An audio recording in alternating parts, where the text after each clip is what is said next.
Hola a todos, bienvenidos a Hablando Trementina. Este podcast ha sido diseñado para descubrir al artista detrás de la obra. Hoy en Pintando a los Artistas con el gran maestro en artes plásticas colombiano Andrés Felipe Guerrero.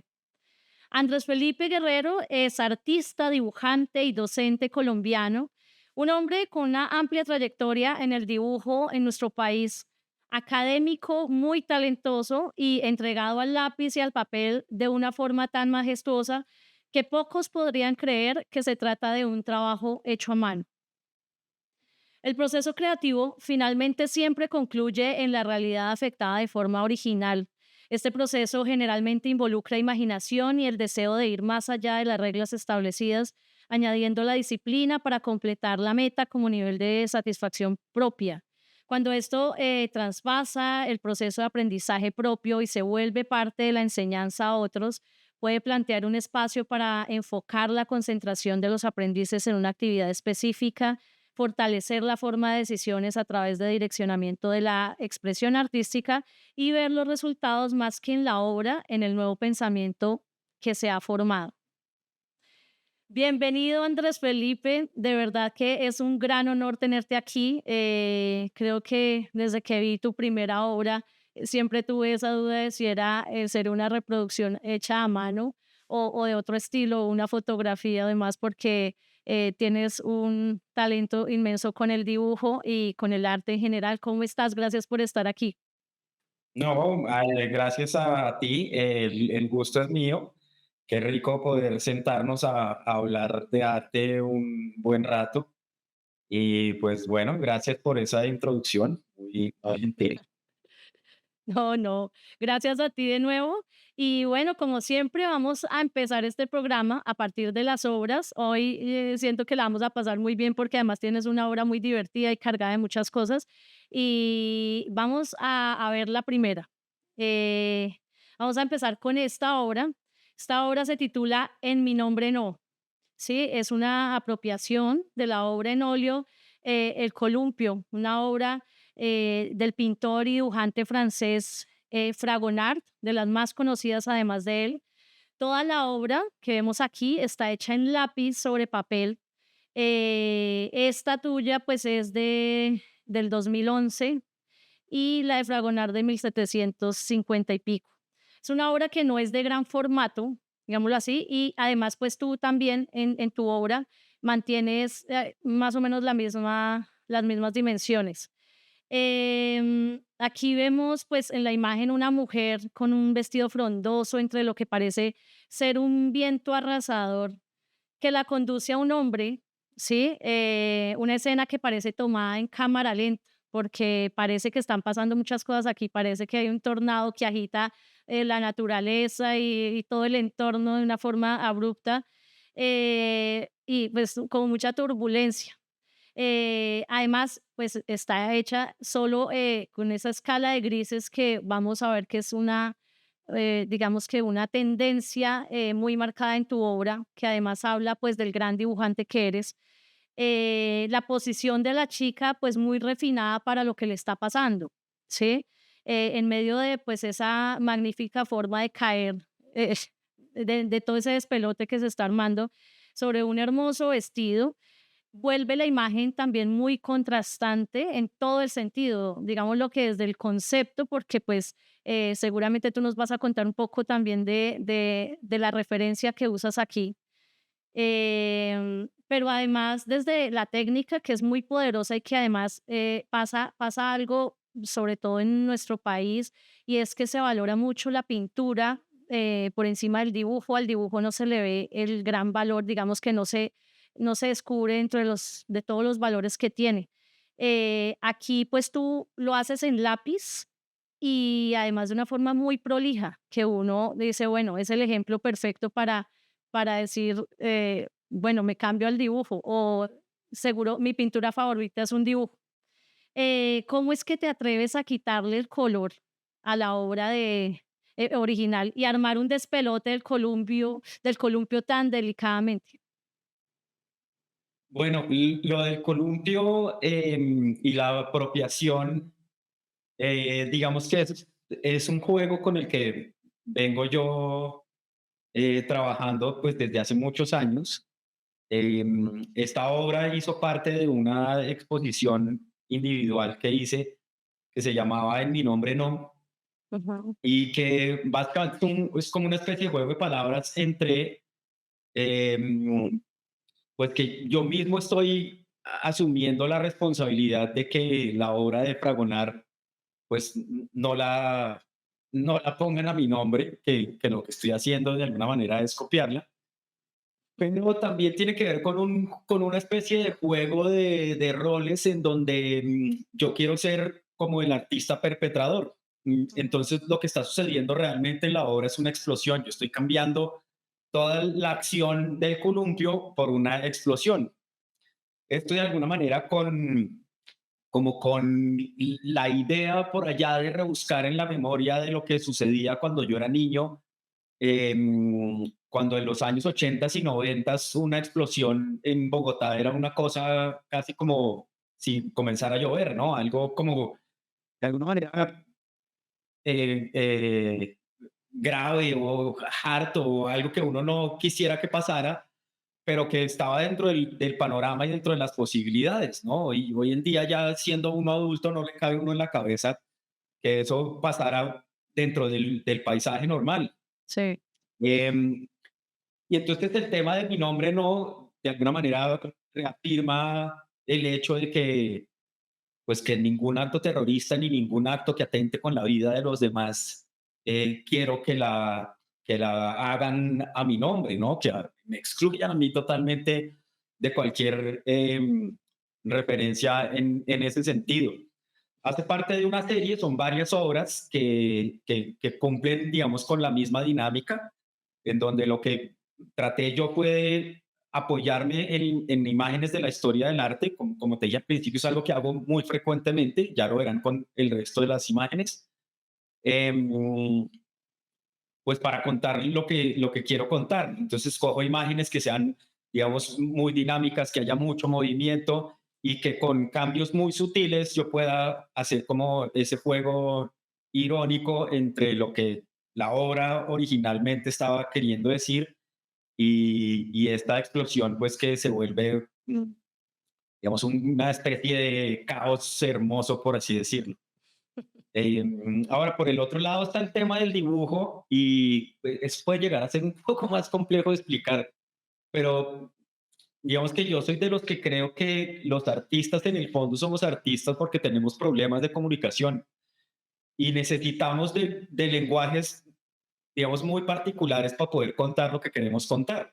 Ajá. En mi caso, el dibujo es ese lenguaje, es con el lenguaje que se me facilita, que me fluye, es un lenguaje, digamos, muy inmediato que no necesita procesos muy largos entre lo que le está pasando a uno en la cabeza y lo que está surgiendo en la cabeza y lo que puede comenzar a hacer uno directamente en el papel.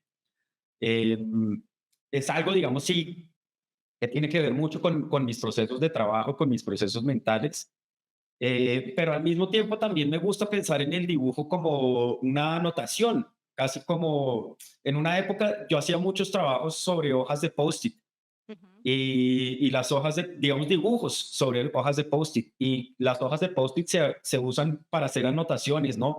Para acordarse de cosas, para hacer referencias de vainas que no quiere uno que se le olvide. Entonces, digamos que de una manera muy sofisticada, muy elaborada, muy detallada, creo yo que el dibujo en mi trabajo se vuelve, es más como una especie de nota extra elaborada, diría yo.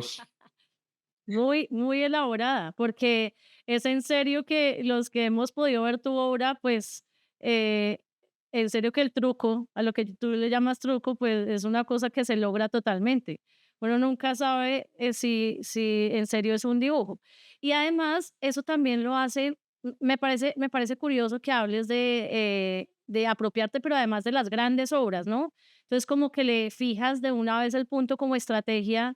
eh, Casi comercial, digámoslo así. Es decir, si usted quiere ver esta obra, pues ya hay una cosa majestuosa, pero además de eso, le cambias todo el sentido y empiezas y tienes toda la posibilidad porque manejas la técnica muy bien.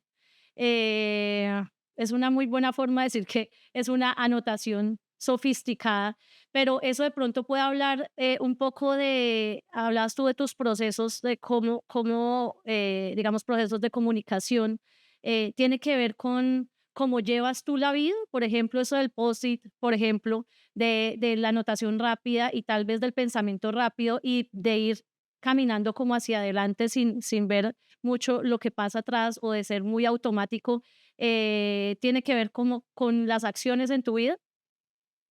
Sí, posiblemente. Yo, digamos que trato de simplificar mi vida al máximo, de llevarla de la forma más sencilla posible. Em, entonces el dibujo tiene esta característica que es pues muy directo y que simplemente es pues que es todo lo que puedas llegar a hacer con un lápiz sobre un papel, ¿no? No necesitas un gran estudio, no necesitas ni siquiera recursos económicos gigantescos, todo es muy fácil. Entonces eso me llama muchísimo la atención dentro de los procesos de mi vida y trato de hacerlo así con todas las cosas que hago. Digamos que me gustan, eh, Sí, digamos, me como gusta muy, cómo muy las cosas práctico. sencillas pueden llegar a mostrar procesos muy complejos, digámoslo así. Y el dibujo, digamos que cumple perfectamente con esa idea. Sí, es cierto, es como, es además de práctico, como que sintetiza muchas cosas y tú lo muestras, es decir, es complejo cuando uno se da cuenta que es un dibujo, porque eso es parte de lo atractivo de tu obra, que pues el hecho de que tengas una técnica tan fina, pues esta obra además, la de Fragonard, es muy simbólica, ¿sí?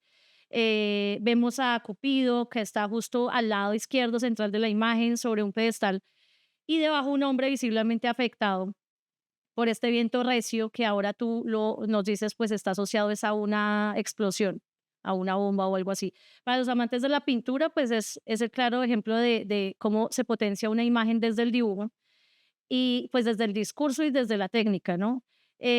Como esa antítesis de la pintura que siento yo que conceptualmente pues también hace como referencia a eso, ¿no? Como a esa ruptura o a esas ganas de no irte por, si esta es una obra en óleo originalmente, pues yo no lo voy a hacer así, ¿sí? Es algo disruptivo desde ese lugar.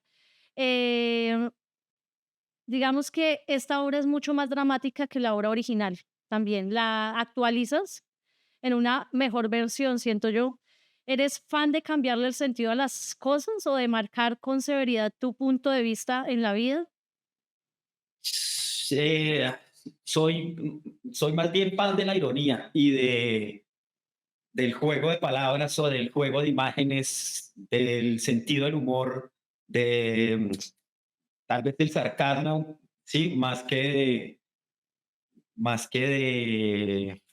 de formalidades y de tradiciones muy estructuradas y del deber ser. Ujú. Sabes, me gusta jugar mucho con la imagen, que de hecho es un problema muy complejo porque en los procesos creativos, digamos que del discurso, de la palabra a la imagen, a mí siempre se me ha complicado mucho. Hay un espacio ahí, eh, digamos, un camino muy difícil de trazar y de encontrar. Eh, Tal vez por eso me apoyo mucho en la historia del arte, porque la imagen de alguna manera ya existe, el referente ya existe. Lo que hago yo simplemente es jugar con el significado original y cambiarlo totalmente, resignificarlo y volverlo el discurso y la palabra que estaba en la idea original, pues termina apoyándose en la imagen de la historia del arte, esa imagen que es tan difícil en el fondo de alcanzar y de definir, eh, pues la historia del arte resulta ser un discurso, o un recurso, perdón, muy, pues muy a la mano y lo he hecho muchísimas veces, todo el tiempo lo hago, es decir, cada vez que necesito una imagen, pues siempre la historia del arte está ahí para echarme una mano y agarrarla y transformarla y darle la vuelta y digamos, como lo que estamos hablando ahora, volver a hacer una anotación con un significado pues bastante distinto, ¿no? En este sentido, pues algo muy crítico en el fondo, ¿no? Algo, como tú lo decías, dramático, ¿no? Cambiar esa escena que era como tan divertida, tan juguetona de esta mujer en el columpio. Esta obra tiene un detalle súper bonito que es el zapato de la mujer que está volando en el aire mientras ella se está balanceando en el columpio y cambiar, digamos, toda eh,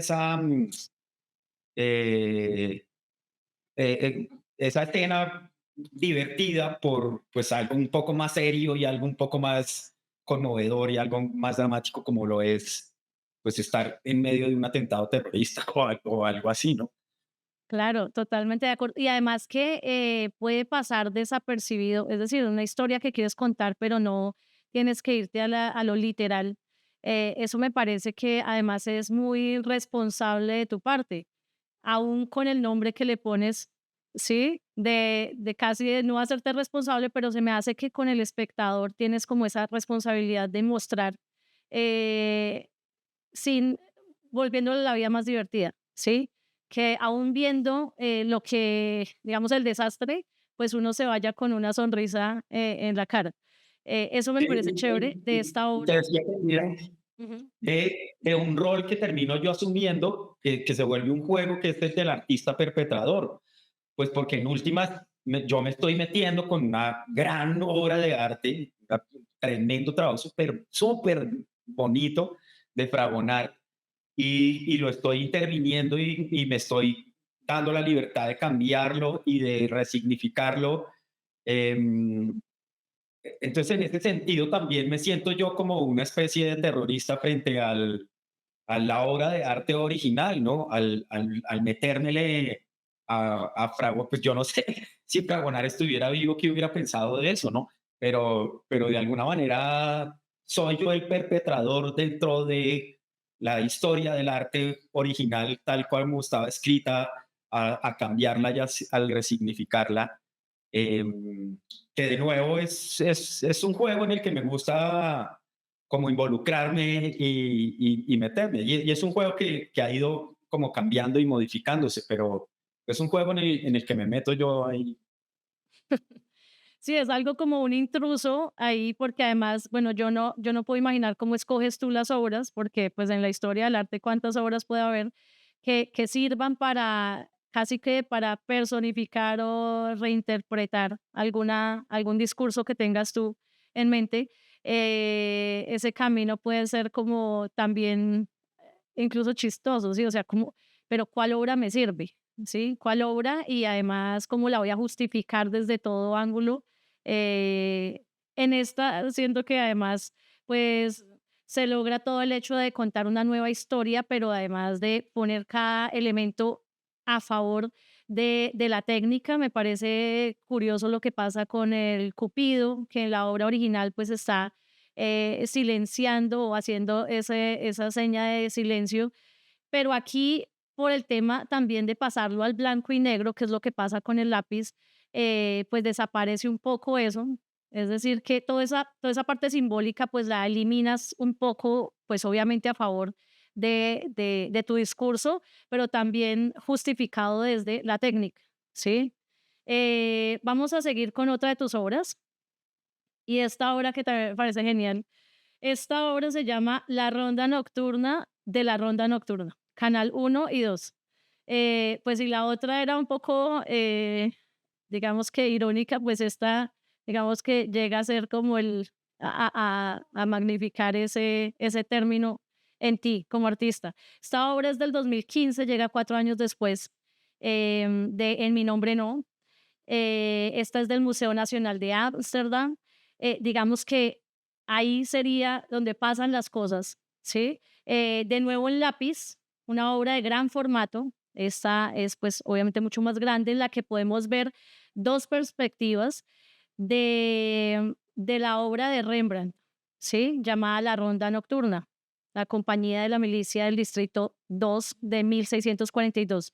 El nombre es genial porque, pues además, entre más me pongo a tratar de encontrarle el sentido a la obra de Rembrandt, porque es que uno dice, bueno, ¿y por qué esa obra otra vez?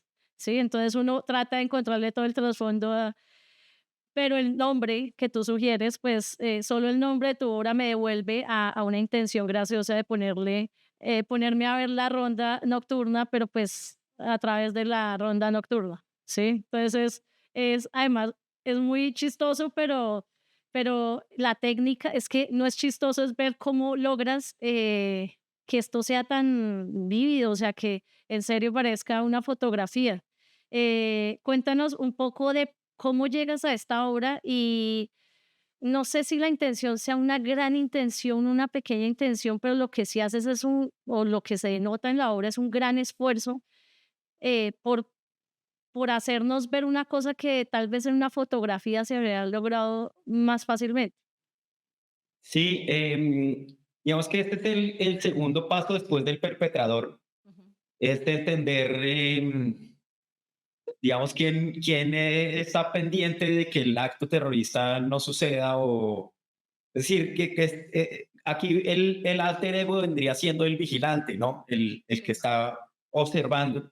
Esta obra hace parte de otra exposición individual que tuvo que se llama Mire a ver y, y tal vez el punto de partida fue como un acto un poco extraño, una idea muy extraña que se me ocurrió estando en Buenos Aires y se me ocurrió ir a la calle Colombia, donde queda la embajada de los Estados Unidos, y me fui con todo mi kit de dibujo y mis hojas de dibujo y tenía un montón de, digamos, de plantas que alguna vez había dibujado en el jardín botánico y me senté al frente de la embajada de Estados Unidos a dibujar los jardines de la embajada, Ajá. esperando que algo pasara.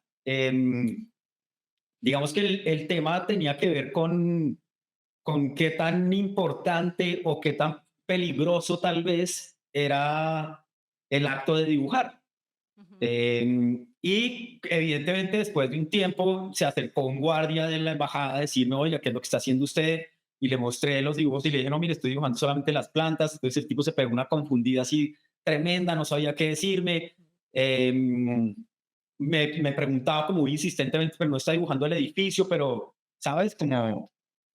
Como si no se pudiese, de verdad se pusiera en el trabajo de sacar información valiosa sobre la Embajada de los Estados Unidos en Buenos Aires a partir de dibujos, cuando fácilmente lo puedo hacer con una foto o hasta de memoria, ¿no? No necesariamente hay que hacer un dibujo. El caso es que el tipo al final, muy confundido, me dice, oiga, mire, porfa, no comprometa mi trabajo y pues deje de hacer lo que está haciendo y váyase. Y para mí fue suficiente porque yo no quería entrar en una confrontación. Sí. Em, pero entonces digamos que esta idea de observar y ser observado al mismo tiempo y ver hasta dónde puede llegar como esta acción es lo que llevó a esta obra. Entonces esto sí son los puntos de vista de las dos cámaras de seguridad del Museo de Rembrandt en Holanda, de la famosísima obra de la Ronda Nocturna, que es una serie de militares que deciden ir a darle una vuelta y un recorrido al pueblo en donde están y pues vigilando y que todo esté en orden. Ujú. Pero se vuelve la Ronda Nocturna de Rembrandt, no, se vuelve la Ronda Nocturna del vigilante del museo de la Sí. Ronda Nocturna de Rembrandt, porque en últimas, probablemente la persona que más ha visto la obra es el propio vigilante, pero lo ve mediado a través de las cámaras de vigilancia, ¿no? De su pantalla, ¿sabes? Como con otros ojos, no con los ojos del curioso del arte que quiere saber y fascinarse por esto, sino desde otro punto de vista. Pero de nuevo, entonces ahora es el observador, no es el perpetrador, sino es el vigilante el que está mirando que no suceda nada y que todo esté en orden y que todo funcione muy bien. De nuevo, acá hay, en el fondo, detrás de la seriedad que puede llegar a tener la obra o el mismo dibujo, por lo que hablas tú de esa técnica como tan juiciosa, em, pues hay una ironía y hay un juego ahí de humor y unas ganas de burlarme un poco en el fondo, quién es el que observa una obra de arte o lo que con el ejercicio que hice en la embajada allá de los Estados Unidos, pues qué tan peligroso es uno solo por ser artista o por ser un dibujante, ¿no? Es algo así. No, claro, y tiene, además tiene, da esa sensación por las perspectivas que escoges totalmente de la cámara viéndolo todo, ¿sí? De uno estar de intruso también ahí, ¿no? Y de ver cómo, ¿y qué pasará? O sea, da como esa sensación de expectativa además que genera el no saber qué pasa, o sea, es un poco también la incertidumbre es jugar un poco con eso de no entender muy bien el concepto, ¿sí? Y a la final no creo pues que tampoco la intención sea esa. Tú quieres hablar de algo muy personal, pero pues aquí lo pones muy ligero, así como dices tú, pues al parecer andas siempre con una maleta muy liviana. No sé si todo en tu vida haya sido así. Hay situaciones en la vida que a uno le pueden cargar un poco más esa maleta pero cómo tú has sorteado las cosas, digamos, que te han pasado en la vida para poder verla ahora como tan relax, tan deportivamente, tan ligeramente, sobre todo en este tiempo que a veces uno anda como muy cargado de estrés y de cosas. No, no hay que tomarse las cosas tan en serio, es lo que yo pienso. Digamos que he tratado de ser una persona muy práctica en la vida, Ujú. de concentrarme mucho en el cómo, en el cómo resolver esto, cómo hacer esto. Digamos que como profesor, una de mis grandes obsesiones es tratar de enseñarle a la gente a ser creativa, en qué consiste la creatividad y para qué sirve la creatividad en todo su espectro, no enfocándolo, digamos, esencialmente hacia el arte, sino el arte como una excusa para jugar a ser creativo y aprender a ser creativo para resolver cosas de la vida cotidiana. Más ahora tú misma lo dices, que hay una incertidumbre tan grande en el mundo y que pues difícilmente uno sabe a lo que se va a enfrentar el día de mañana. Pues pienso yo que siendo una persona creativa uno va a poder lidiar de una manera más fácil con esas cosas.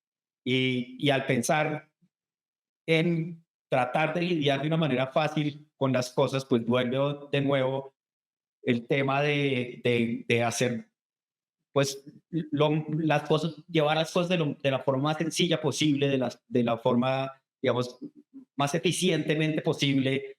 Eh, pues la creatividad permite eso, ¿no? Permite hacer como las conexiones que necesitas hacer para producir y solucionar lo que tienes que solucionar. Entonces, digamos que dentro de los momentos oscuros que he tenido en mi vida, creo que he logrado salir airoso de muchos de ellos, pues gracias a ser una persona práctica y a no tomármelo en el fondo, pues tan en serio y tan de una manera como tan profunda. No quiero decir que uno no tenga que ser profundo, por supuesto que sí, pero en el fondo facilita la vida, casi como que dejarse llevar y ver qué es lo que va pasando y qué es lo que uno va pudiendo hacer mientras se deja llevar por la vida, ¿no?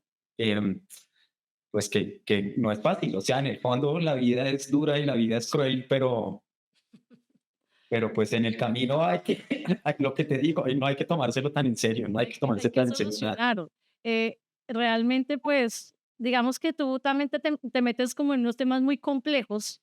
Me refiero a las obras que terminas haciendo, porque yo no sé, yo siento que te debes demorar haciendo mucho cada obra, pues por el nivel de detalle.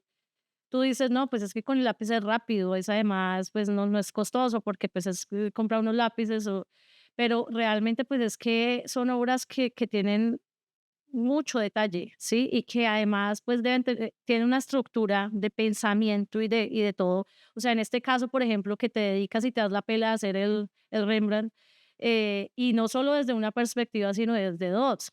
y no solo a una escala, sino a dos, y sí, eh, cuando uno es como, además, como no solo optimista, sino como tan osado en eso, yo creo que uno entiende muy bien que uno conoce la técnica al derecho y al revés, ¿sí? Pero además de eso, pues eso facilita, digamos que de una u otra manera también cualquier tipo de discurso que uno quiera asociar a eso.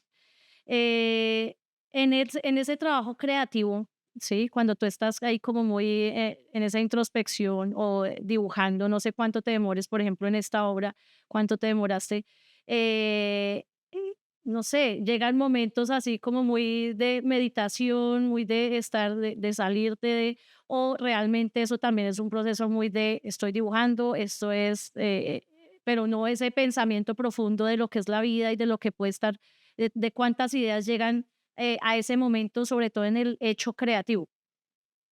No, yo creo que digamos que parte de mi elección del dibujo como lenguaje tiene que ver con que se vuelve una herramienta de pensamiento. Es decir, mientras estoy dibujando, estoy pensando en un montón de cosas. De hecho, las tablas de mi caballete están llenas de anotaciones que se me van ocurriendo en ese momento mientras estoy dibujando. Ujú.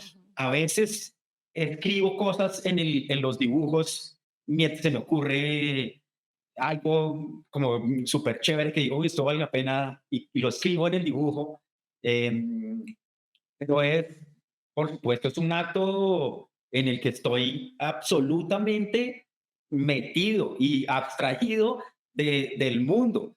Em, Cosa que facilita el proceso, porque es que si tú estás tan engomado haciendo algo, pues en general los resultados van a salir como muy buenos. Ujú. Sí. Tiene que ver con, digamos, que la conexión que tengo yo con el dibujo, que no me pasa, digamos, con otros procesos artísticos.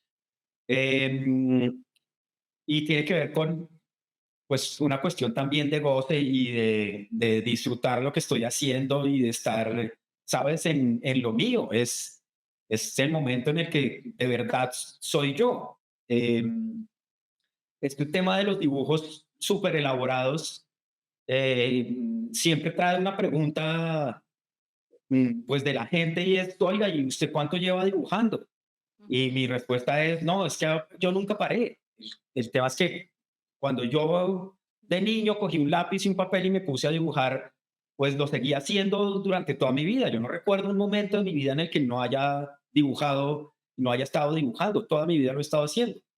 Pero la gente en general deja de dibujar más o menos a los 10 11 años, cuando pues eso le parece muy complejo, o le parece una cosa de niños, o no tienen, digamos, el enganche y el engome tan profundo que logré encontrar yo en eso, y lo abandona. Y la gente abandona el dibujo. De hecho, la gente antes de escribir cuenta sus cosas dibujando. Los niños cuentan sus cosas dibujando, pero hay un momento en el que dejan de hacerlo. Pues yo no lo dejé de hacer. O sea, me gustaba tanto y me engomaba tanto y me parecía algo tan fascinante que pues nunca paré de hacerlo.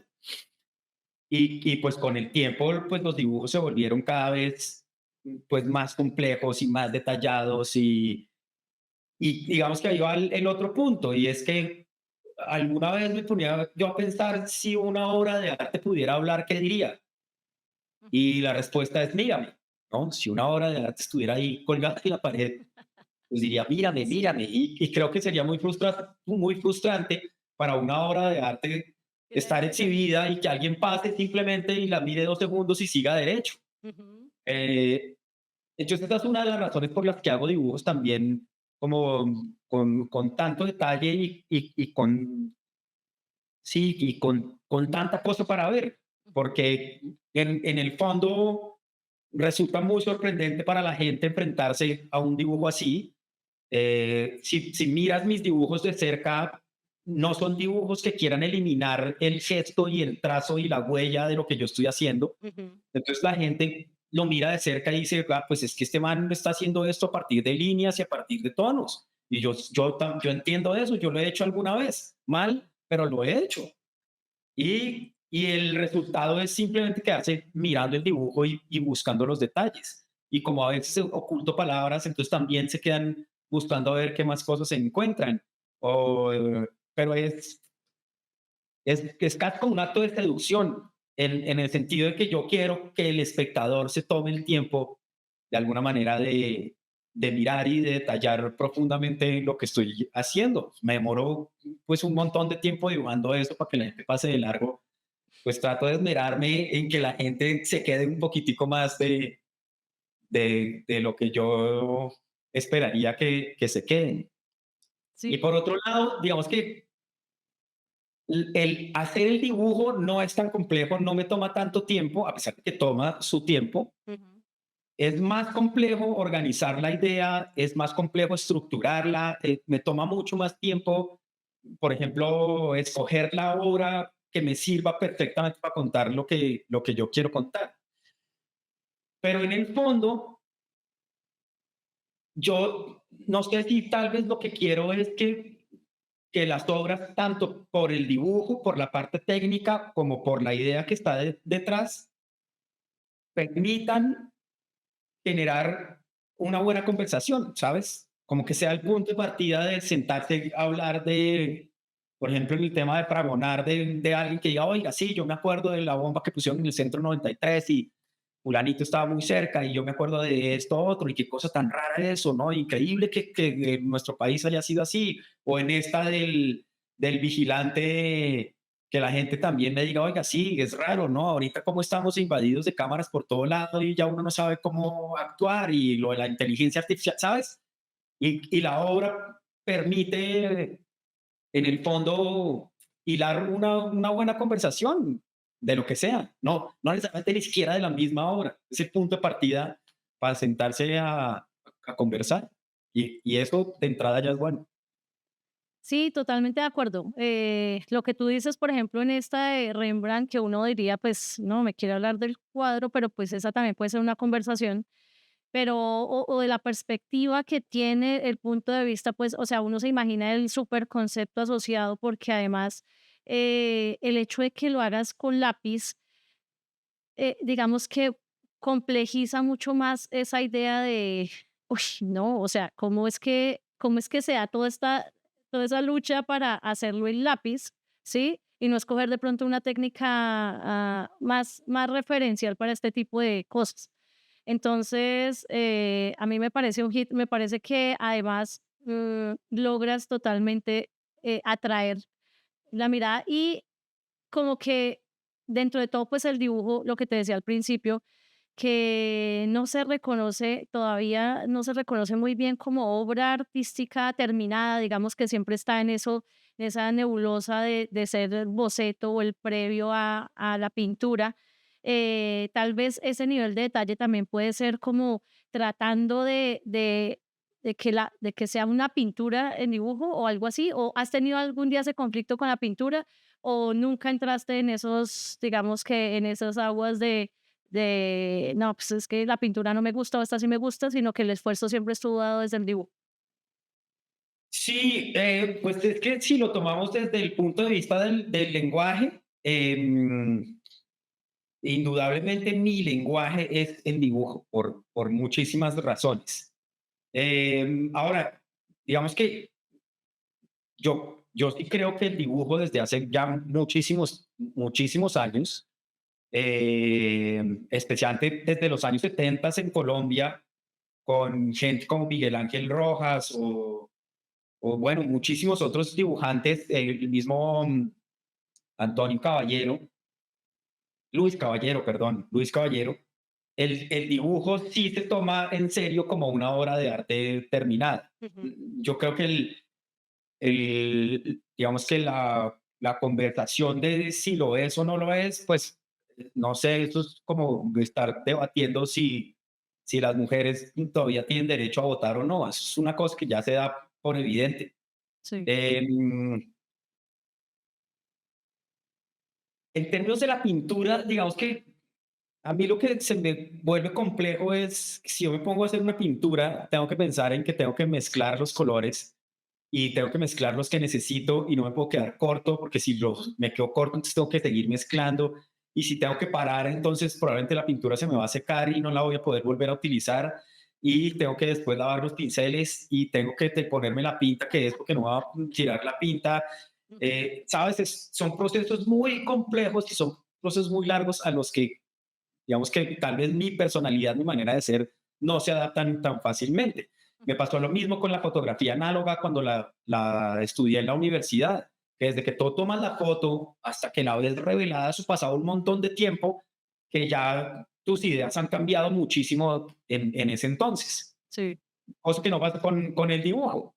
Yo ahorita estoy trabajando como en 5 dibujos al mismo tiempo para la próxima exposición individual en la que estoy ya muy metido, y pues fácilmente puedo parar en cualquier momento y puedo arrancar en cualquier momento y no necesito digamos, de una gran infraestructura para poder hacerlo y para poder seguir haciéndolo. Ujú. Entonces, por eso te digo e insisto en eso, es mi lenguaje. Eh, es como, seguramente para alguien puede ser la fotografía o para alguien puede ser lo audiovisual o inclusive la poesía, ¿sabes? Es como esa herramienta perfecta que se adapta a lo que tú necesitas y a lo que estás esperando y que te da los resultados que necesitas. Eso para mí es el dibujo. No tiene que ver con una jerarquización de si el dibujo es esto o lo otro. Sí, es la herramienta perfecta que me permite a mí eh, manifestar mis ideas, pues, y de una manera, digamos, em, pues ya muy elaborada y muy sofisticada y muy interesante. He logrado, digamos, ese punto en el dibujo en que se vuelven de nuevo seductores y atractivos y cautivantes, pues, que también en el fondo es el chiste. Ese efecto se logra y vamos a ver, pues todo esto con el tema de la pintura, vamos a seguir con otra de tus obras, porque precisamente llegamos a esta, que es Mire a ver, ¿sí? Esta obra también en lápiz, sobre papel, tiene otros, digamos que tiene otros elementos asociados y es un monitor de televisión y una cámara de seguridad en papel. Esta también es del 2015, digamos que seguimos con el tema de las cámaras, de sentarte en la embajada de Estados Unidos en Argentina a pintar las piedritas o las plantas que había solo para generar esa, véame que estoy aquí. En este caso es como es la obra de arte, el arte de la pintura de Johannes Vermeer, una obra que data de 1666 y conocida también como la obra maestra de Vermeer. Aquí vemos que incluyes el color, pero además incluyes el objeto y ya haces una serie de como instalación, que la obra pues empieza a hacer otra cosa, ¿sí? Se sale un poco del dibujo o es el mismo dibujo finalmente la cámara en papel.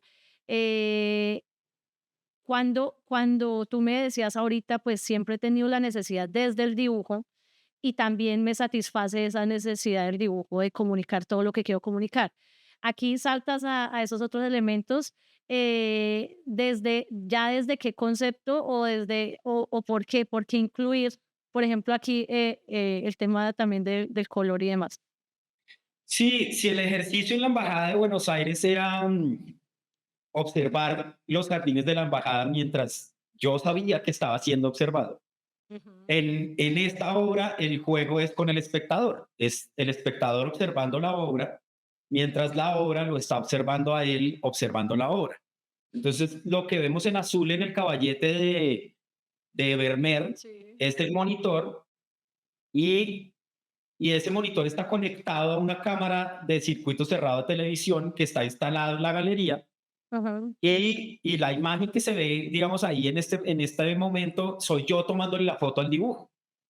Entonces, el espectador cuando se acerca a ver la obra, se termina viendo en el caballete, Ujú. que de alguna manera Vermeer también se vuelve como el vigilante de ese monitor, así como en el Museo de Rembrandt. Sí.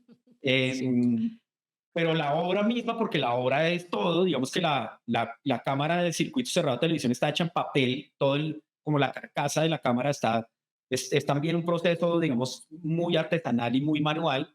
Ujú. Em, Esta cámara es parte de la obra y tú podías ver perfectamente por dónde iban los cables, desde el dibujo, que este sí no es un dibujo muy grande, hasta la cámara. Ujú. Y de nuevo, es ese juego de observar y ser observado. Es de nuevo, digamos que aquí me salgo propiamente del dibujo para usar otra serie de elementos, pues para echar el chiste bien echado, ¿no? Para contarle a la gente, oye, usted está ahí en una obra de arte, sí se dio cuenta y que el observador no necesariamente es usted, sino que la obra de arte también lo está observando a usted e involucrar al espectador dentro de la obra de arte también me parecía divertido, ¿no? Digamos que si uno va por la ciudad con las cámaras de vigilancia por todo lado, en el fondo de lo que uno se vuelve consciente es que uno está ahí. Ujú. Más allá de que quién lo está observando, por qué lo están observando, si uno está haciendo esto o lo otro, lo único que uno sabe es, yo estoy aquí, ¿no? Aquí estoy y todo bien, no me hagan nada. Pero otra vez sí, No me eso es busquen más. otro tipo de herramientas como el de la cámara y digamos que uno podría llegar a pensar que los mismos cables que están desde el cuadro hasta la cámara pueden plantearse casi como la línea de un dibujo, si así lo quisieras, pero son, digamos, elementos adicionales que me ayudan a echar pues el cuento bien echado. No, y sabes, además que, pues no sé si es algo que lo hayas racionalizado, pero desde el dibujo anterior, desde el Rembrandt, nos vienes como sacando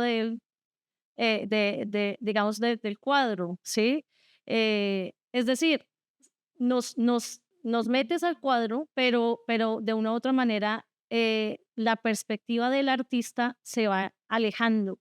Es como cada vez lo toco menos y cada vez lo pongo a usted a que afecte también más la imagen. Entonces, en el otro, lo que te digo, pues casi una vista aérea que uno diría, pero realmente lo que tengo que ver es esto, o desde acá, o eh, casi un poco también como enajenando a el artista enajenándose para permitir el paso como que de ese intérprete que será ahora pues el espectador, que ahora va a ser el propio actor. Eh, Eso sí lo traspolamos un poco a tu vida, digamos, a esos procesos también que por los que uno pasa. eh, Puede que en momentos así o que tu obra se vaya saliendo en la medida en la que el artista Andrés Felipe Guerrero también se abstrae un poco de la realidad o quiere dejar de pertenecer un poco. Ah, sí, totalmente. Eso es, es la naturaleza del artista. La naturaleza del artista es estar en las nubes, es estar en la luna, es estar perdido, pues es la razón de ser un artista. Es el acto de libertad por excelencia. Es darse la libertad de uno estar en las nubes y estar en otro mundo totalmente distinto.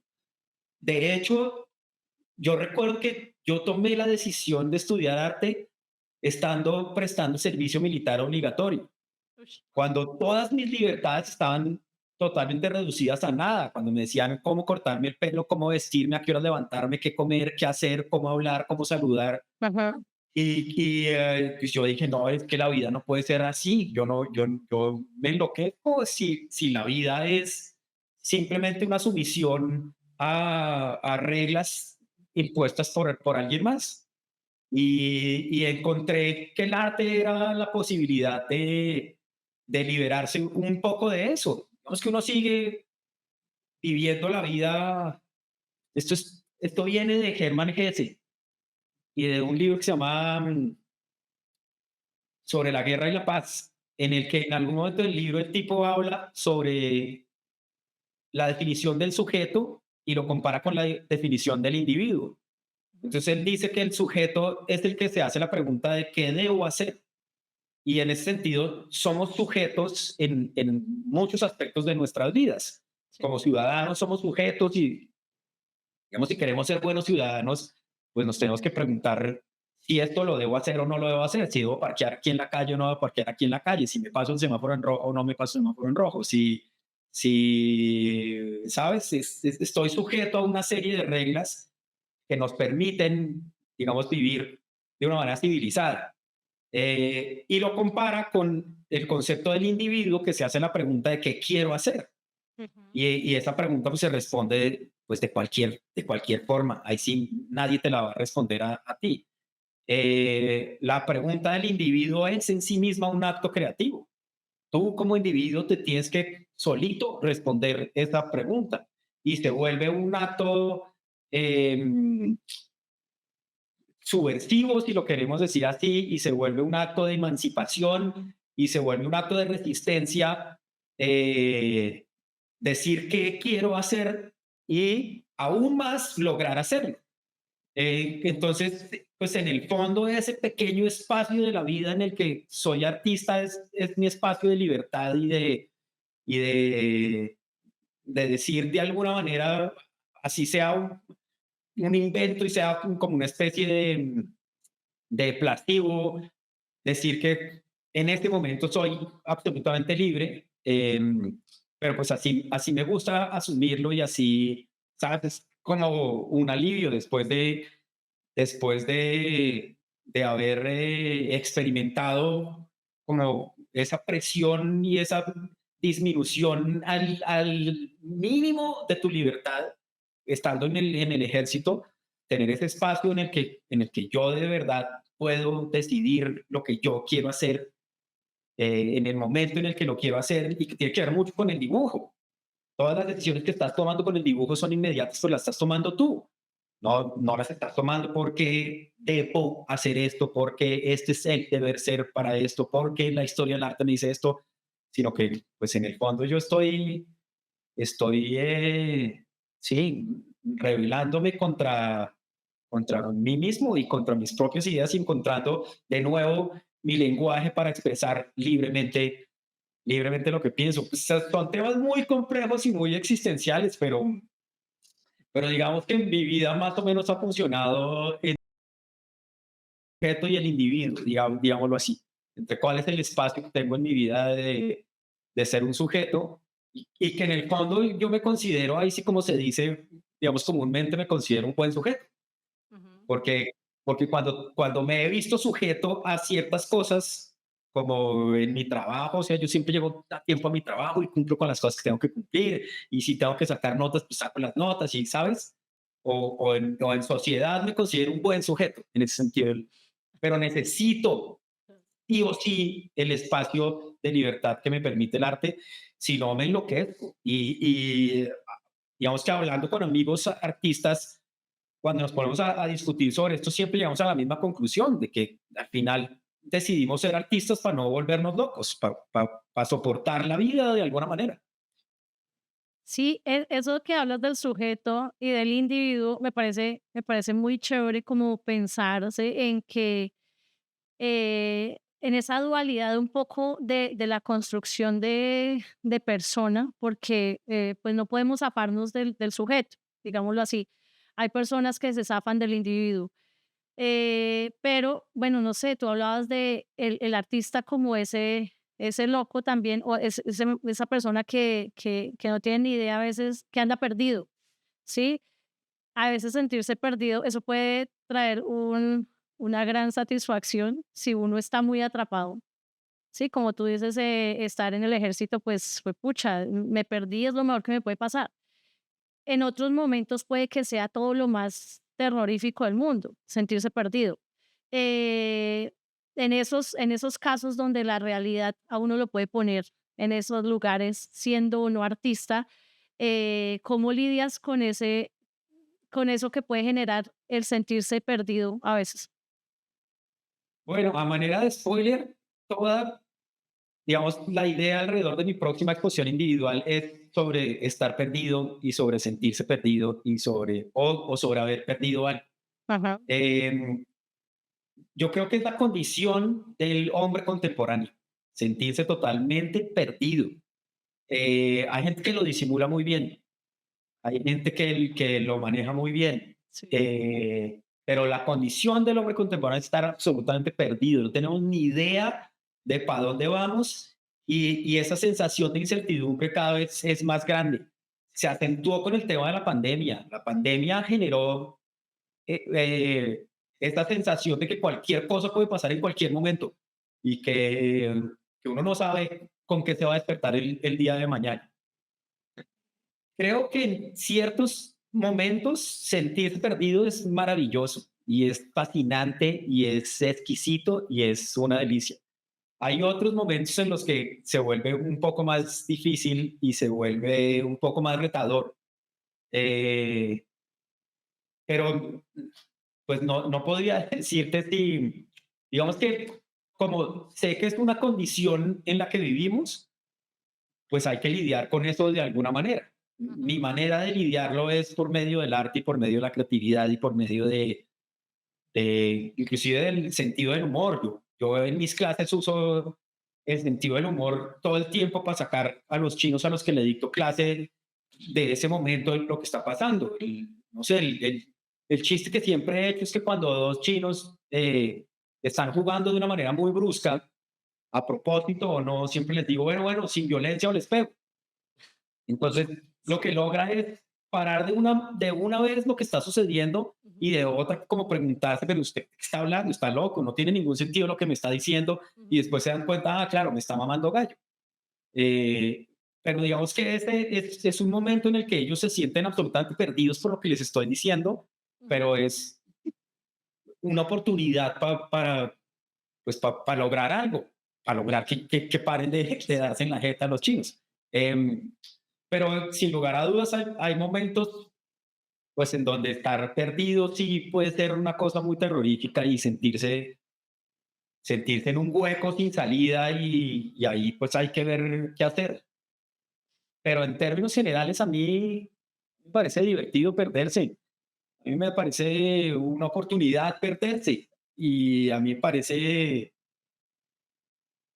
digamos que en el fondo, tal vez yo quisiera que pasara eso con el espectador en mis dibujos, que se perdieran en mis dibujos, en tanta información que hay, en tanta cosa que pueden llegar a encontrarse, que se pierdan un poco en eso. Sí, yo creo que pasa porque lo que te decía antes, uno a veces se va muy a esa parte conceptual queriendo entender, ¿sí?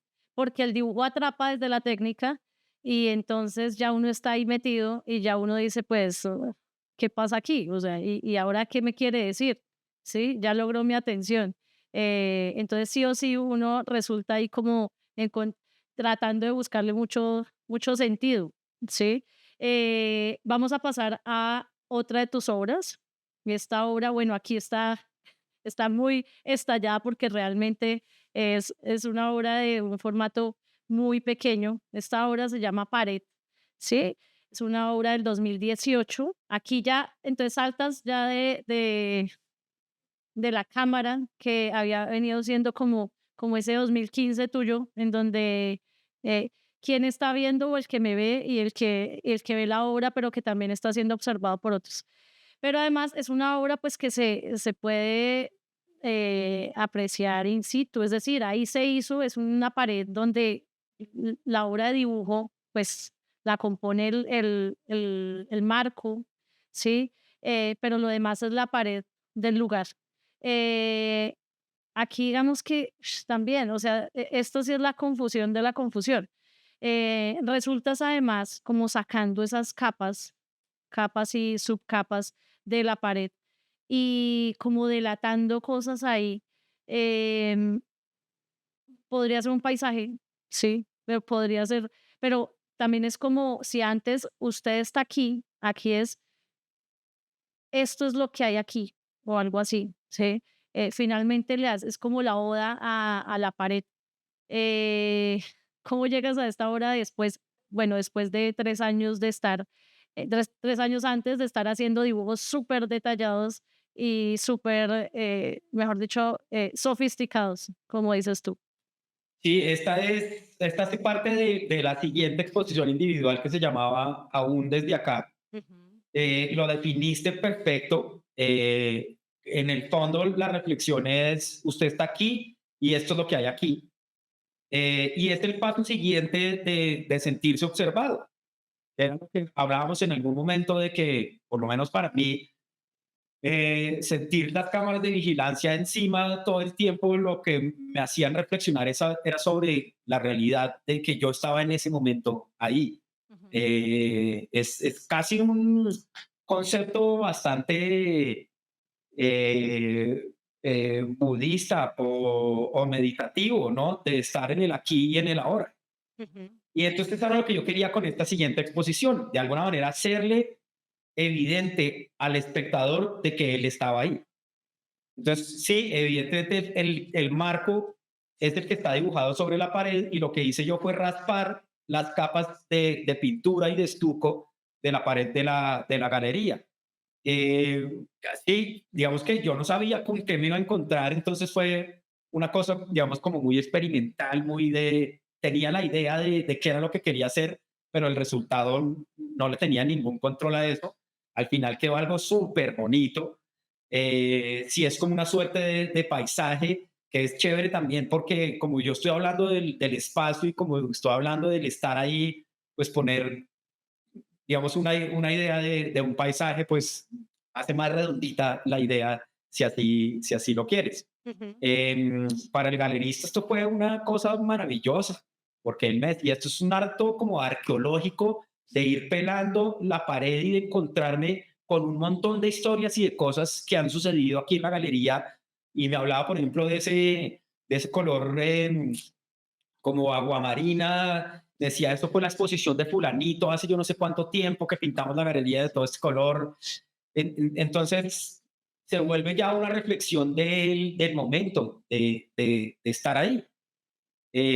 Obviamente a esta obra pues la acompañaron muchos otros dibujos que no se salen de lo que venía yo haciendo, dibujos en gran formato, en lápiz sobre papel, con muchos tonos, con muchos detalles, con muchos gestos.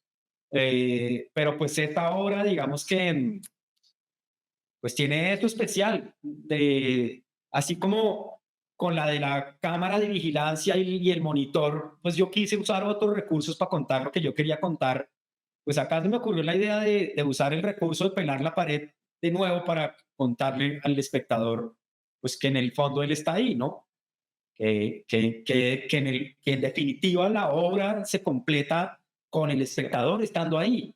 Si no, pues no tendría ningún chiste. Volvemos al cuento de la obra hablando, diciendo, mírame, mírame, mírame. Sí, sí. Sí, se atribuye un espacio y un tiempo. Se vuelve casi también una obra de memoria, pues en lo que tú empiezas a descubrir ahí, ¿sí? Como esa ventana a lo que fue y ahora a lo que es. O sea, ahora es una pared intervenida por Andrés Felipe Guerrero. Pero a mí me llama la atención algo y es también el nombre que tú le pones a la obra y es Aún desde aquí. No es desde aquí, sino aún desde aquí. Es como esa reflexión es decir, uno dice, aún no he llegado, es porque pues espero llegar allá.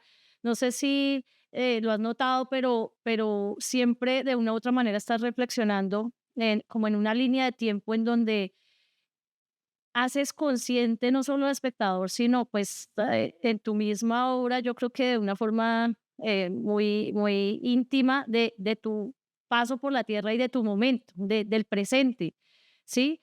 Pero como si tocara dejar una huella para saberse aquí, ¿sí?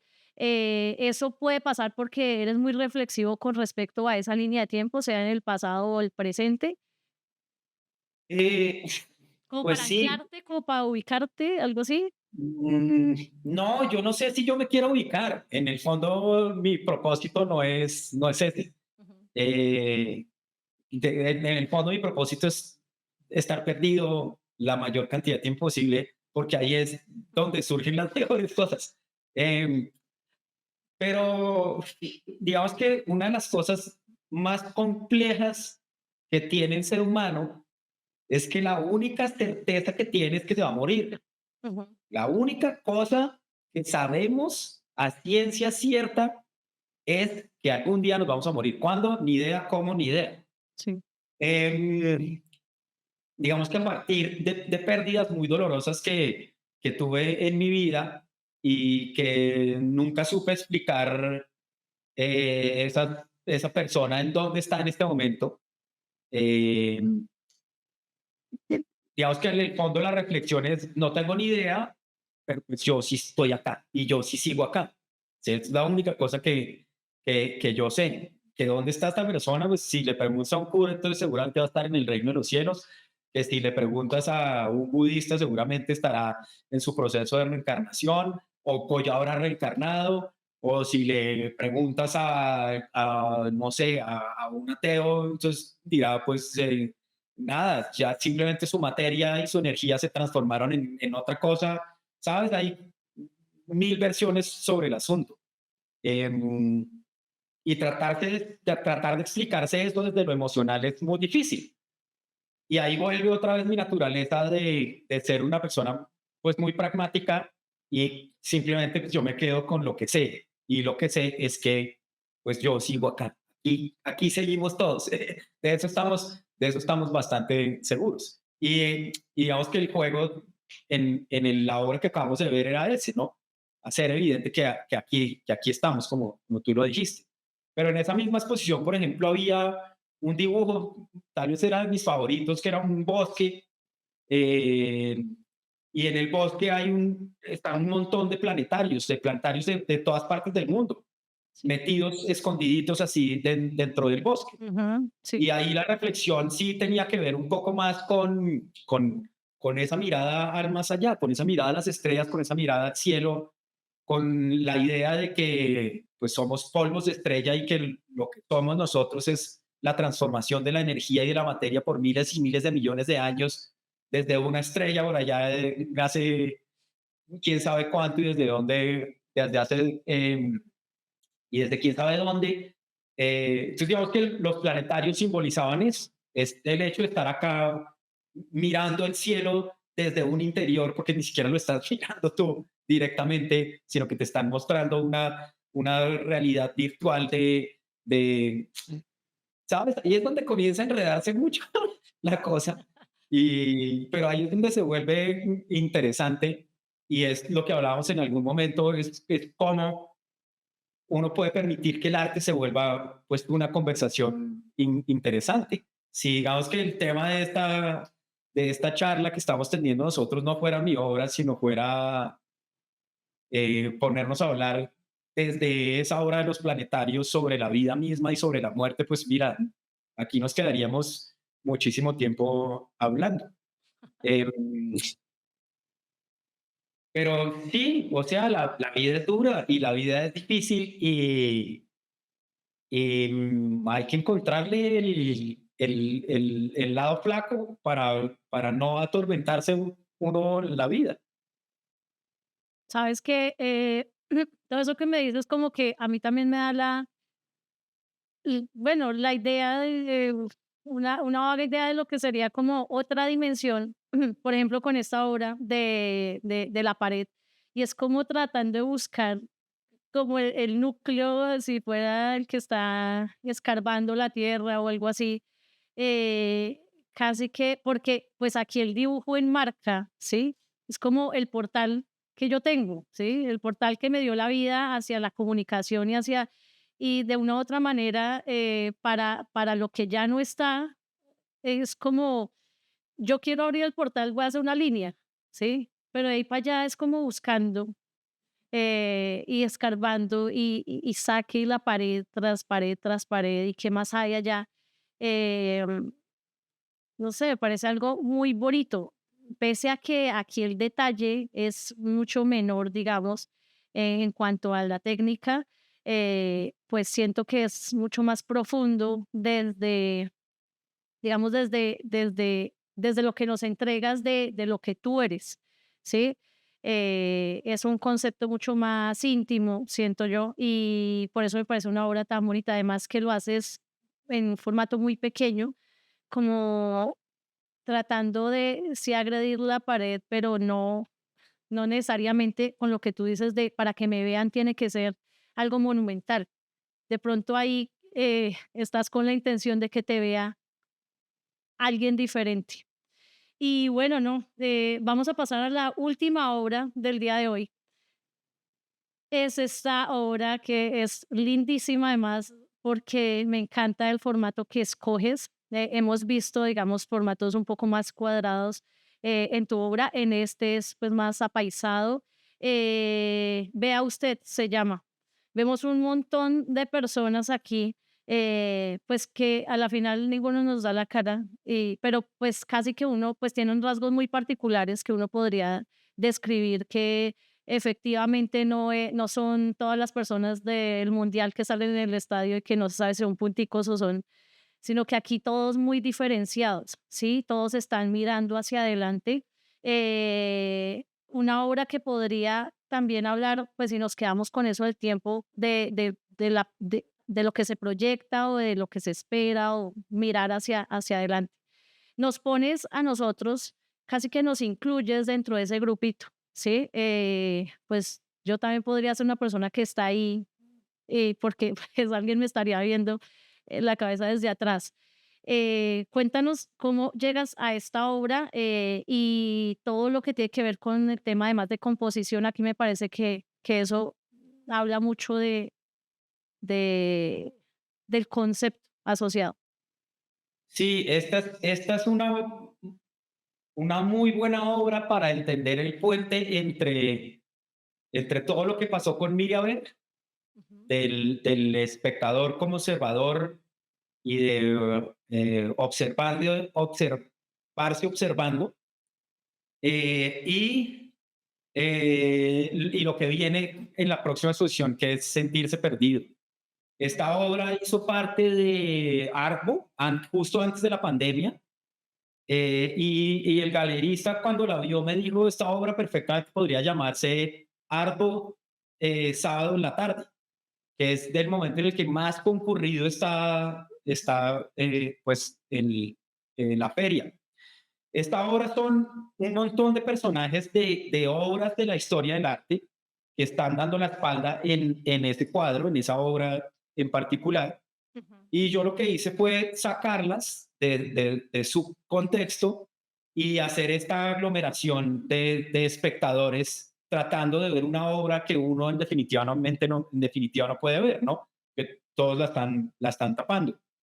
Em, Aquí digamos que hay otra herramienta que uso yo mucho que es Photoshop, que Ujú. también tiene como esa característica de ser muy rápido, todo esto digital.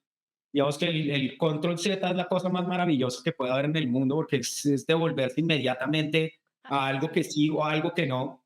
Entonces se me parece mucho al dibujo en ese sentido, en que es muy inmediato todo lo que puedes hacer. Entonces yo lo primero que hice fue buscar todos estos personajes, ahí hay varios conocidos. De hecho, el personaje que está observando y que está tapando completamente el cuadro que está allá al fondo, Ujú. es el mismo Vermeer de la obra de la cámara de circuito cerrado de televisión, es ese mismo personaje. Pero hay otro pocotón ahí, digamos, de obras muy conocidas. Em, entonces, lo saqué, hice esta aglomeración. Mejor dicho, esta es una obra donde el modelo es el espectador. Es decir, todos ellos son espectadores y yo lo que estoy haciendo es un dibujo sobre el espectador. Tú tienes razón, cuando uno termina parándose frente a la obra, pues uno se vuelve una cabeza más dentro de ese montón de cabezas. Em, a mí también me encanta esa obra. Esto fue así como un cabezazo, así chispazo de esos momentos eureka que está uno dándole vueltas a algo y de un momento a otro, si es una revelación y se le ilumina así la cabeza a uno desde el cielo y oye cantos celestiales y volver a la realidad, pues fue todo un proceso muy complejo, Sí. pero pues al final es chéverísimo. Ahora, algo chévere del asunto, y por eso digo que es un puente entre esto y lo que va a pasar próximamente, es que, pues como uno no puede ver la obra de arte, como en el fondo, la aglomeración y el despelote en el que está toda esta gente tratando de ver algo que uno no puede ver, es esa misma sensación de sentirse perdido, ¿no? De decir, bueno, ¿y toda esta gente para dónde va? ¿Y será que yo también voy con toda esta gente? ¿O será que estoy perdiendo algo yo? ¿Será que eso es importante o no? ¿Será que si no lo veo voy a estar jodido el resto de mi vida, ¿sabes? Sí. Son las preguntas del perdido, son las preguntas que se hace alguien que, pues que sí, afortunado o desafortunadamente está perdido. Y pues, a mí me encanta esta obra, esta sí me hubiera encantado jamás haberla vendido, pero sí, se vendió. Esta obra es muy chévere y como tú la explicas, además, porque otra vez, todo el detalle de cada artista y recurrir a toda la historia del arte para ponerlos aquí pues, con cada detalle de cómo se visten, de cómo se ven, de su fisionomía y demás.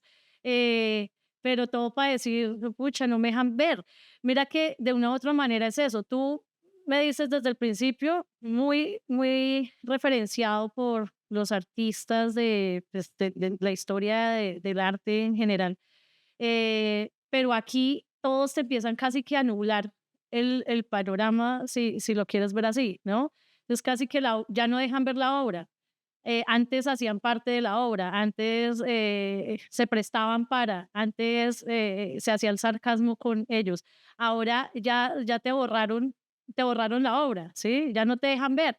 Y entonces uno, pues, esa también puede ser la sensación de perdido. Yo ya estoy entre todos ellos, pero ya ni siquiera ninguno me da la cara, me presta la cara para hacerle la mofa o el chiste, ¿sí?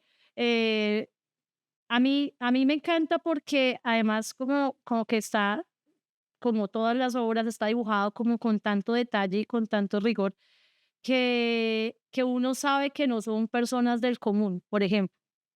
Entonces, uno dice, pues yo, si yo estuviera inmerso, pero yo quién soy. O sea, yo sí hago parte de, yo qué sé, yo cómo estaría en una reunión de estas, algo así. Entonces me parece que sí logra totalmente la reflexión en cuanto a quién soy, dónde estoy, a sentirse perdido, pero ya no es el perdido por el perdido, sino como perdido porque la pregunta, o sea, la obra me devuelve la pregunta, ¿sí? Y no, pues Andrés, con esta obra vamos a cerrar. Vea usted, me encanta además que nos hayas dado esa previa de lo que viene, de la obra que estás haciendo, que seguramente la vamos a ir a ver. Eh, estas obras hay que verlas en vivo, Genial definitivamente. que las envío, sí. Este está en eso, en verlas así. Y te agradezco un montón todo lo que ha pasado hoy aquí. Me encanta poder saber más de tu obra, de tu boca, que a veces eso es tan difícil encontrarlo en una galería o en un momento diferente. Gracias, gracias, gracias por hoy haberme abierto este espacio. No, Natalia, a ti por la invitación. Divertidísimo, pasé un muy buen rato ahí echando lora sobre las cosas que a veces se vuelven casi como de la vida privada de uno, Ujú. pero pues estos espacios pues son buenísimos para contar el cuento un poco mejor contado y pues para invitar a la gente a que, sí, yo no sé esto cuándo saldrá al aire, pero la idea es que a principios del 2024 se inaugure la exposición de la que les hablaba de estar perdido, sentirse perdido. Y de nuevo, muchas gracias, Natalia, por la invitación. Gracias a ti, este momento que nos has dado es un momento diferente de lo que es estar perdido. Hemos tenido aquí personas que ven estar perdido de otras maneras, no tan optimistas, pero siempre desde el arte. Y bueno, no, si usted es uno de estos locos de mente brillante que llega en este programa, le gusta el arte, quiere ingresar a las artes, cualquier arte que escoja, está interesado, pues suscríbase a este canal, síganos. Y bueno, este espacio también es para usted. Realmente, eso sí, aquí no somos famosos, somos artistas. Este podcast está producido en su totalidad por la productora colombiana Lux de Luna Films, bajo la dirección de CP Film y la conducción a cargo de Natalia Sanabria. Muchas gracias.